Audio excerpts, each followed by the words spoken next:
Hello, Slicey Dicers. This is Brian with another knife review for you. Today we have the Spyderco Domino.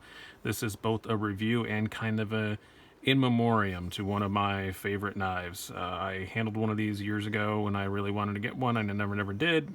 And then now Spyderco has decided, in their infinite wisdom, to discontinue it. So I managed to track one down in the secondhand market. Thank you, Mike. Got a good price. I'm very happy with it. But this is a great knife, and I don't understand why they got rid of it. A little bit of background on it. This is a titanium frame lock flipper. This is when those were the crazes when it came out, and they still are the craze. Back at the beginning of that craze, I guess you should say, like 2013, everybody was making titanium frame lock flippers. Everybody was buying them. Everybody was loving them. So Spyderco came out with one. So they got together with Kit Carson. Did this Kit Carson inspired, is what they call it. Frame lock flipper. Runs on ball bearings. Got titanium on one side, actually titanium on both sides, but one side also has a layer of G10 carbon fiber laminate to make it a bit prettier and also give you a little bit more grip there. Runs with a XHP steel, comes out of the Taichung factory, which is where Spyderco makes a lot of their higher end stuff. And this was definitely, or is definitely, a higher end knife. You can still get these. This is not a complete waste of a review. At this date, which is January 15th of 2018, you can still find them a few places, especially if you're willing to pay a little bit extra for the other colors. It comes in this plain black weave, which I like the best, and then it also comes in blue or red weaved into the carbon. So yeah, they're still available out there if you look really quick, and they're on the secondary market pretty regularly. But I'm just upset that they got rid of it because it's really great. Let's get into the specs, which can explain some of the reasons why I think it's really great. We have an overall length of 7.7 inches, blade length of just a touch over 3 inches, which is that's about my favorite size for EDC. You have, as I said, CTS XHP steel with a blade thickness of 0.12 inches, and you have a weight of 4.2 ounces, which is not bad. It's not what you would call a super light, but it's pretty light. And the handle thickness also a little under half an inch. Gonna call that like 0.4, 0.48 or so. It's not super thin, but it's pretty thin. Very good EDC size. Let's do some comparisons with some other knives. This is kind of one that it sort of reminds me of in your hand. It kind of reminds me of a 3/4 scale Manix 2. And then if you look at them back to back like that, completely different deployment systems, obviously, but this reminds me a lot of a smaller Manix 2 in your hand. It also reminds me of the Spyderco Tenacious. This is the carbon fiber one, which when you put them back to back like this looks like a cheap knockoff of that, but but it isn't. It's quite a bit different knife, actually. One that this has kind of replaced in my pocket since I got it a few days ago, because I sold this and it's going off tomorrow to a very good guy who bought it from me. This is a Kaiser Gemini. So this is kind of in that same sort of classy EDC. I wouldn't quite put it in the gentleman's folder category because it is a little bigger than that, but I think it's a classy EDC. I think you could carry it as a gentleman's folder, I guess, depending on what kind of clothing you're wearing, but I really like it. Now, let's get into why I like it. Why do I love it so much? Let's break it down. First of all, I love the way it looks. This domino pattern on the carbon fiber is a bit controversial to some people, I think, but I like it. I think it looks really cool. I'm in the bike industry, so I see a whole lot of carbon fiber, and I really like that weave. I think it looks great. I don't know how structurally sound it is, but it doesn't need to be. And it does give you a little bit of traction, which I do appreciate. That was one thing I didn't like about the Gemini, was it was a bit slippy. So this has some good traction on it. I like that very much. I love the bead blast on or stonewash, I guess, on the titanium. And no, this is not the stock clip. This is an MXG gear clip that's in titanium. If you watch my review of the MXG gear clips, the only thing I said about that I didn't like about them was that they don't come polished. And I was having a hard time finding a knife that these really matched up with, because I really polished hardware, and then this clip, it just didn't look right. It looks great on this, doesn't it? It matches it perfectly. Maybe they built them for dominoes. I don't think so. But yeah, these are awesome. It does come with a pretty cool clip itself, though, aesthetically also. This is the stock clip, which is not particularly deep carry. It's not bad. It's not egregious or anything. But and it's got a different finish. It's not just painted. It is kind of a DLC sort of coating, which wears pretty well. This was a used knife when I got it, and you can see there's not much marks on it at all. So, not much marks. That's not a sentence. Not many marks on it at all.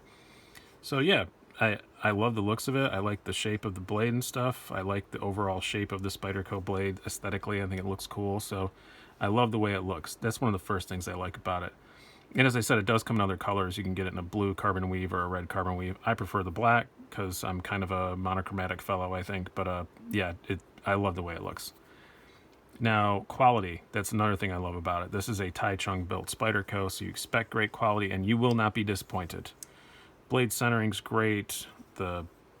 Everything's flush where it's supposed to be. Screws are really well done. It's just outstanding quality. These were $200 when they were new. For this one, $220 for the one with the colors, and it's worth it. It is. It feels like a $200 knife. Absolutely, 100%. It really does. It's a very, very nice, very well built, very well done thing. Another thing I love about it is the blade. This is Spyderco CTS XHP. And out of Tai Chung, if you guys know the Tai Chung Spydercos, especially the XHP blades, are super, super, super sharp out of the box. This one, when I got it, was still super sharp, but I stropped it just a little bit. And man, it's super sharp. It is hair popping, everything, every adjective you can use, scary sharp, whatever adjective you want to use, it's all of those. Slices like nobody's business. Great for EDC stuff. The tip's not particularly strong. Wouldn't take a whole lot to knock that off, but XHP holds its edge pretty good. I would put it usually about on par with S30V in my experiences anyway. I don't know if I'm maybe alone in that, but it's about as good as that, and very easy to sharpen. It feels very similar to S30V in my experience. Easy to get a really sharp edge on, pretty easy to sharpen. So can't complain about that. Like I said, this thing had been a user when I got it. Put a few passes on the strop, and it's great. It's right back to brand new again. Has not been fully resharpened as far as I can tell. Looks like the factory edge that's just been stropped a little bit. Ergonomically, another thing I love about it, like I said, it feels like kind of a 3/4 scale Manix 2, and you guys know how much I love the Manix 2, so that's great. Ergonomically, it feels awesome. You can choke up on it. It's got room enough in my hands. I have large size glove hands with skinny fingers, and I can still choke back on it. It's great. Even reverse grip is okay on it. Really, really good. No hot spots, and that holds true even with the stock clip. I did handle it a bit with the stock clip before I put this on there. So no hot spots with either of the clips to speak of. Really, really good. And I like the texture of this. It's not grippy by any means. It's not like regular G10, but it's enough. I mean, I wouldn't use this for heavy duty stuff. This is just kind of my everyday thing I throw in my pocket, and that's what it will be. So I think the texturing is just right on it for that purpose. I also like the carry on it. You can, it's a fairly thin, not super thin, but fairly thin, and especially with this deep carry pocket clip, and the titanium is what's rubbing against your pants mostly, comes in and out of the pocket super easy. It does have a bit of a flipper tab sticking out, obviously, but it's not a big deal. It doesn't really bother me that much. I'm kind of used to it now, I guess, so that doesn't really bother me. And lastly, the thing I love about it the most is the deployment, because it is awesome. Runs on ball bearings, flips right out, just shoots out like a rocket every time you want to use the flipper, no matter how you do it. And also, if you don't want to bother with the flipper, you have the Spidey hole. If you're used to Spydercos, you can flip the Spidey out. And I carry so many Spydercos and review so many Spydercos that sometimes I grab a regular flipper and I reflexively go like that, and there's no hole there. There is, so I love that about it. It's got both deployment methods. It's not completely fall shutty. I wouldn't call it that. You can get it to do it, if you move your hand like. And I opened this up, and it was already greased when I got it, and I opened it up and greased it again because I'm me, but it didn't make it any better. So it's not completely fall shut, but it's pretty good, and it's super smooth. The whole range of motion is super smooth. It feels great, and I think they did a great job with the bearings on it. It's with the the way the flipper tab comes down, if it was super fall shutty, it wouldn't really matter because it would, I'm sorry, I'm trying to maneuver around my tripod. It would hit your thumb anyway, so yeah. So in conclusion, I would say go out and get one while you can. Maybe not buy one new, but price range on the secondary market, they're about 150 to 175, depending on if they're new in box, or some people actually have a deep carry clip that they just have that they included with it, along with a stock one. Depends on what you're looking at. I got this one pretty cheap, and I'm very, very happy with it. I got it at the lower end of that range, and ecstatic that I got it. I really, really love this thing, and this is a never sell. This is one I will keep around forever. And like I said, I am kind of thinking about getting a new one and never taking it out of the box, because they might go up someday. I don't know. I think this is one, along with right now, my personal opinion, I may be wrong, but of the knives they discontinued in 2018, I would tell you to go grab if you can get one. Number one would be a Sleesh Bowie, if you can get one of those. They're a bit out of my price range. I'm not going to get one. But if you can get your hands on one of those are going to go up.